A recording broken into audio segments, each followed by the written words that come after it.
What's up, everybody? Welcome to Podcast Now Plus. I'm Alex. In this video, we got to talk about one of, if not maybe the biggest thing to come out of today's Nintendo Switch 2 presentation is that they get an exclusive FromSoftware game. But Duskbloods is coming out 2026 to the Nintendo Switch 2, being a system exclusive. I saw a lot of comments of saying, oh, so this is what it felt like, right? People that for those that don't know what it felt like to not have a PS4 when Bloodborne came out, now you know maybe retroactively how people felt. Because I don't know how well, it's something we'll have to probably talk about over the next year because it comes out in 2026.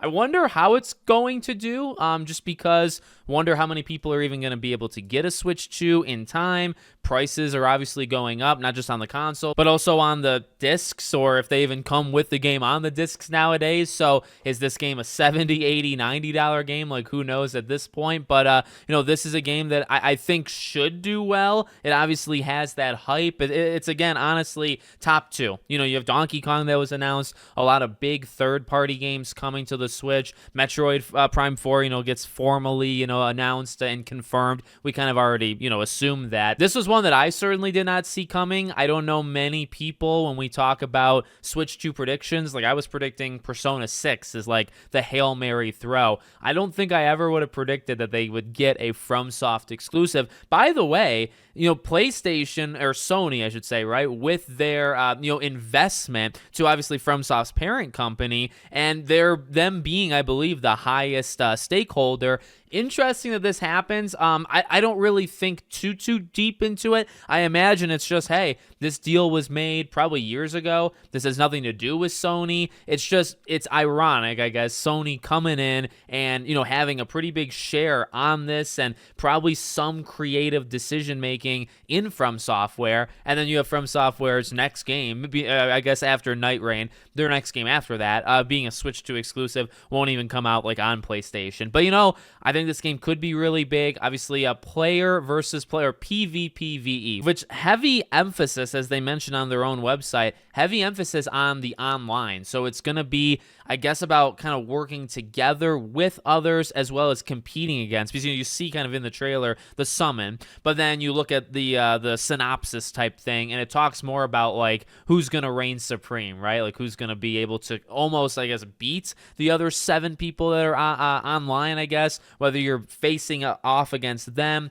or you're facing off against the foes in the game and competing with the other people playing. So different look. I mean, like, it obviously looks very inspired by Bloodborne. Not only was there, again, that comparison of, oh, so this is what it feels like to have a FromSoft, exclusive, which, Demon Souls, I guess, back in the day too. But, we've had this a few times, FromSoft games kind of being locked behind a console. Never really thought it would have been the Switch 2. So you have that comparison. Then you also have, it's just, it has that gothic vibe. In fact, it's got that kind of art style and those themes going on. So if you called it Bloodborne 2 and you said it was like an online Switch 2 exclusive, I feel like people would follow you along. And it's maybe a spiritual successor of sorts to it, right? So again, pretty darn cool. Looks awesome. Is a game that might ultimately be a massive system seller when it comes to next year. You got to go through the rest of this year, see what Nintendo's got for the fall, and see how well Mario Kart can do for them, Metroid, etc., etc. The Animal Crossings, right? If they ever do another Smash Bros. Like, games that'll sell it. But as we know, very just statistically, I guess, right? With Bloodborne pushed back in the day, back in 2015. It really helped. It really helped sell PS4s. I'm not saying it sold like 10, 20, 30 million, but it pushed a couple million units, I think, honestly, all on its own. So for this, I don't know if the Switch 2 would need help to sell itself. I feel like other games could do it and just kind of the branding can do it. We'll see. But at the end of the day, this doesn't hurt. This game is going to be massive. This game, I think, is going to get people to say, well, it's a FromSoft game. I got to get it. And if it's only on the Switch 2, I got to get the Switch 2. So I feel like it's going to work out really, really well. So let me know what you guys think in the comments. Make sure, as always, you're subscribed to the channel, bell icon turned on, and I hope to see you all on the next one.